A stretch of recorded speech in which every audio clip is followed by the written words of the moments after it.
এই মেকআপ লুকটার ফুল টিউটোরিয়াল নিয়ে থাকছে আমার আজকের ভিডিও। অর্থাৎ আজকের ভিডিওতে আমি এই মেকআপ লুকটা A to Z সব কিছুই দেখাবো। সো আমি দেখিয়ে দিচ্ছি যে আমি কি প্রোডাক্টস ব্যবহার করেছি আমার আজকের এই মেকআপ লুক ক্রিয়েট করার জন্য। সো শুরুতেই আমি একটু চুলটা বেঁধে নিলাম। ইদানিং কেন জানি দুই সাইডে ক্লিপ দিতে একদমই বাচ্চাদের মতো লাগে। আজকে আমি বেশি খেয়াল করেছি এটা। সো ক্লিপটা দিয়ে আমি ফার্স্টে যে কাজটা করে নিচ্ছি, একটা ফেশিয়াল রেজার দিয়ে আমার ফেসে যত হেয়ার ছিল সেই এক্সেস হেয়ারগুলোকে রিমুভ করে ফেলছি এবং তার সাথে আমার আইব্রোটাও কিন্তু ডিফাইন করে নিচ্ছি। তোমরা যারা ঘরোয়া পদ্ধতিতে করতে চাও তোমরা ফেশিয়াল রেজার কিন্তু ডেফিনেটলি ব্যবহার করতে পারো, এটা অনেক সেফ। এরপর আমি সেরাভের একটি ময়শ্চারাইজার দিয়ে আমার ফুল ফেসটাকে ময়শ্চার করে নিচ্ছি এবং দেখতেই পাচ্ছ ফেশিয়াল রেজারটা ব্যবহার করার পরে আমার স্কিন কিন্তু অনেকটাই ব্রাইট লাগছে। যাদের ফেশিয়াল হেয়ার আছে অবশ্যই তোমরা ফেশিয়াল রেজার ব্যবহার করবে, এতে কিন্তু হেয়ার গ্রোথ হওয়ার চান্স একদমই নেই, বরং তোমার স্কিনটা অনেক বেশি ক্লিয়ার দেখা যাবে। W7-এর আইব্রো পমেড দিয়ে আমি আমার আইব্রোটা খুব সুন্দরভাবে ডিফাইন করে নিচ্ছি। W7-এর আইব্রো পমেড তোমরা সিক্রেট অফ নোইং পেজে পেয়ে যাবে, ফেশিয়াল রেজারটাও ওখানেই তোমরা পেয়ে যাবে।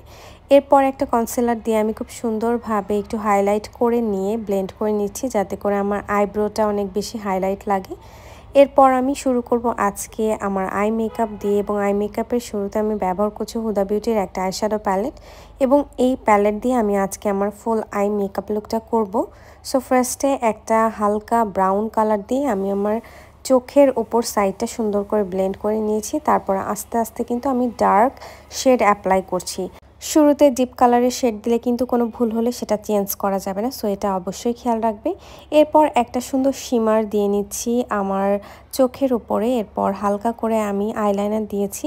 দেন আমি ফেস মেকআপে চলে যাচ্ছি। ফেস মেকআপের শুরুতে আমি রেভলিউশনের একটা ম্যাট প্রাইমার দিয়ে নিচ্ছি এবং আমার সুন্দর করে আমার ফুল ফেসে অ্যাপ্লাই করে নিচ্ছি। দেখতে পাচ্ছ আমার ফেসটা ইনস্ট্যান্ট অনেক বেশি রেডিশ হয়ে গেছে। এরপর আমি দিচ্ছি এলেগালের একটা কনসিলার এবং এটা হচ্ছে কালার কারেক্টার অরেঞ্জ কালার। এটা দিয়ে আমার যে জায়গাগুলোতে পিগমেন্টেশন আছে সেই জায়গাগুলোতে হালকা একটু দিয়ে নিলাম। এরপর আমি ব্যবহার করব ফাউন্ডেশন, অ্যান্ড ফাউন্ডেশনের শুরুতে আমি এই স্ট্রোব ক্রিমটা এই দুইটা ফাউন্ডেশনের সাথে মিক্স করে দেন আমার ফেসে অ্যাপ্লাই করছি। এতে করে ইনস্ট্যান্ট স্কিনটা অনেক বেশি গ্লোয়িং লাগবে। একটা বিউটি ব্লেন্ডারের সাহায্যে আমি খুব সুন্দর করে এটা ব্লেন্ড করছি, দেখতেই পাচ্ছ। সো ব্লেন্ডিংটা অবশ্যই ইম্পর্টেন্ট। তোমরা যারা স্কিনে মেকআপটা বসাতে চাও লং টাইমের জন্য তোমরা কিন্তু সুন্দরভাবে ব্লেন্ডিংটা করবে। এরপর আমি অ্যাপ্লাই করছি ওয়েট অ্যান্ড ওয়াইল্ডের একটি কনসিলার এবং এটা দিয়ে আমার হাইলাইট পয়েন্টগুলোতে হাইলাইট করে নিচ্ছি। তোমরা জানো যে কনসিলারটা হাইলাইটের জন্য ব্যবহার করা হয় এবং চেষ্টা করবে স্কিন থেকে মিনিমাম 3 শেড বেশি হোয়াইট হাইলাইটার ব্যবহার করতে, কনসিলার। এতে করে স্কিনটা হাইলাইটেড হবে। এরপর একটা লুজ পাউডার দিয়ে আমি খুব সুন্দরভাবে আমার ফেস মেকআপটাকে সেট করে নিচ্ছি।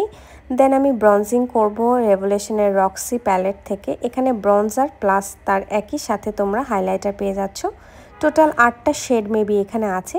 আমার ফেসে যে জায়গাগুলোতে কন্ট্রোল করা প্রয়োজন সেই সব জায়গাতে আমি সুন্দর করে কন্ট্রোল করে নিয়েছি। এবার ব্যবহার করছি ব্লাশ দিলে কিন্তু প্রপার মেকআপটা বোঝা যায়। ব্লাশের পরে আমি ম্যাকের একটা সেটিং স্প্রে ব্যবহার করে নিচ্ছি আমার স্কিনে খুব সুন্দরভাবে বসে যাওয়ার জন্য। এরপর আমি এখানে ব্যবহার করছি অফরার হাইলাইটার প্যালেট, অ্যান্ড এখান থেকে একটা হাইলাইটার চুজ করে আমি সুন্দরভাবে অ্যাপ্লাই করে নিচ্ছি। এরই মাঝে অফ ক্যামেরাতে আমি আমার লিপস্টিকটা পরে নিয়েছি, অলরেডি দেখতেই পাচ্ছ। So that's all my makeup. এবার আমি সুন্দর করে আমার বাকি যেই গহনা শাড়ি এগুলো পরে নিলাম, অ্যান্ড এটাই আমার আজকের ফুল মেকআপ লুক। ইভেন্টে যাওয়ার আগে আমি এইভাবেই রেডি হয়েছিলাম। So that's all for today, tata.